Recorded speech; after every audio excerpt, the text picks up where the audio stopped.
As you know, there's supposed to be a radiator overflow bottle, and on the other side of the engine bay there's supposed to be a windshield washer fluid bottle.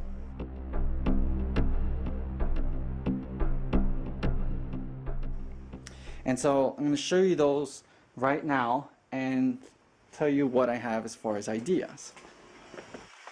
So I got here the radiator overflow bottle, and this is the original one from the car, and as you can see I cleaned it out really good. But when I was doing research on other Chevy models, I came across the Corvette, and with the Corvette their overflow bottles are black, and I really like that because, as you know, with these overflow bottles, over time they start developing some kind of gook and grime on the inside, and it just looks horrible. And so the Corvettes, they have it in black, and I thought, man, that would be a great thing to do to the Nova, because I have a lot of black and a lot of red. So in this case I'm going to be doing my truck bed coating on the bottles. And here's the windshield washer fluid bottle, and of course it's also been cleaned and detailed. Now what I did was, to prep the bottle, these bottles came with casting lines, and so I took a mouse sander and 180 grit paper, and I sanded down all the casting lines.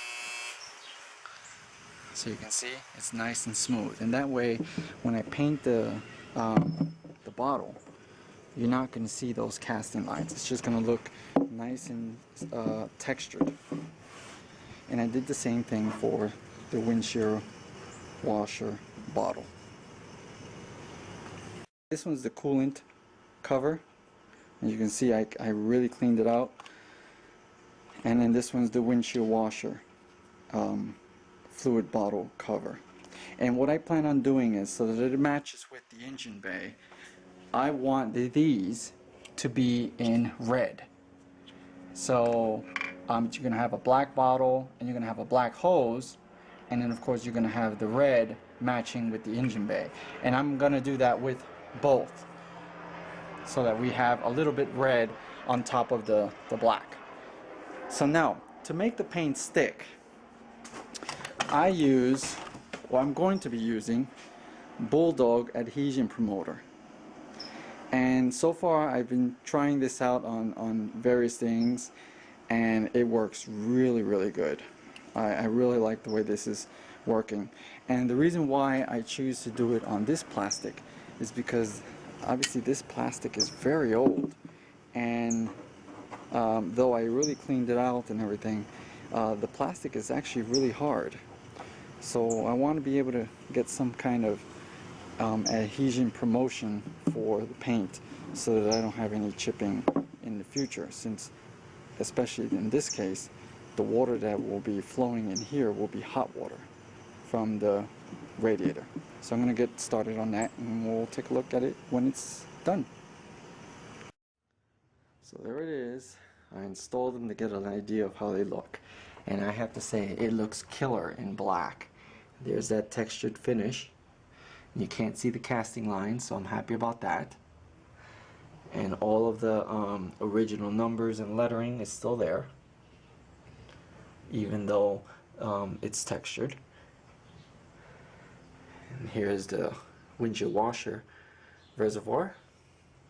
Now you'll notice on both of them I didn't paint the lip, and that is because when you put the cap on and remove it, it's a really tight fit, so it's gonna rub, and I don't want to have paint falling into the liquids, especially in the engine. We don't want anything to go in the engine and have a risk of it getting sucked into it.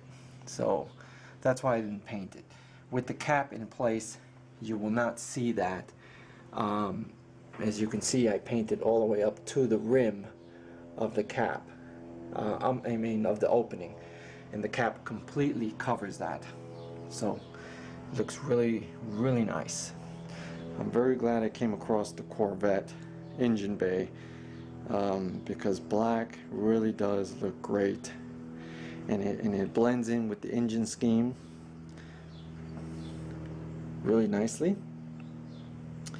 And as far as filling up, some may wonder about the fill up.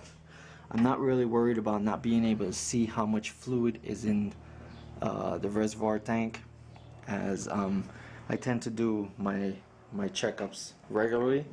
So the one thing to remember about reservoirs is, as long as there's fluid in the reservoir when the engine is fully cold, you know that there will be fluid in the reservoir when the engine is hot again.